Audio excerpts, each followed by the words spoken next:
చాలామంది చాట్‌జీపీటీని ఆన్సర్స్ కోసం యూజ్ చేస్తారు. అందుకే వాళ్ళ కంటెంట్ అన్నీ ఒకేలాగా అంత క్లారిటీగా రాదు.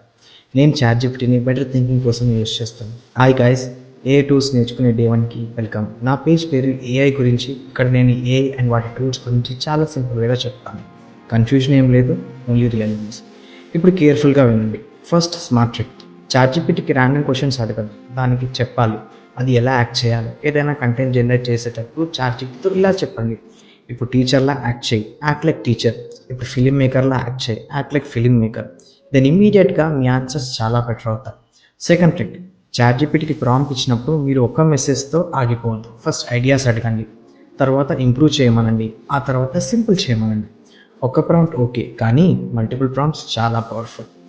Third trick. షార్ట్‌గా చెప్పండి. చాట్‌జీపీటీని ఇలా అడగండి. 10 వర్డ్స్‌లో ఎక్స్‌ప్లెయిన్ చేయి. సింపుల్ ఇంగ్లీష్ యూజ్ చేయి. చాలా క్లియర్‌గా చెప్పు. చాట్‌జీపీటీకి షార్ట్ ఆన్సర్స్ ఈజీగా గుర్తుంటాయి. Last trick.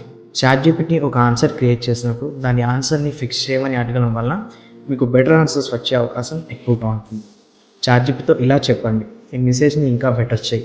ఇది ఇంకా క్లియర్ చేయి. ఇలా చేయడం వల్ల మీకు ఒక పర్ఫెక్ట్ ఆన్సర్ రావడానికి చాలా ఛాన్సెస్ ఉంటాయి. క్వాలిటీ కూడా ఇంప్రూవ్ అవుతుంది. చాట్‌జీపీటీ మ్యాజిక్ కాదు, కానీ దాన్ని స్మార్ట్‌గా యూజ్ చేస్తే చాలా పవర్ఫుల్ టూల్. మీరు స్టూడెంట్ అయినా, క్రియేటర్ అయినా లేదా ఏఐ గురించి క్యూరియస్ ఉన్నా ఈ పేజ్ మీకోసం.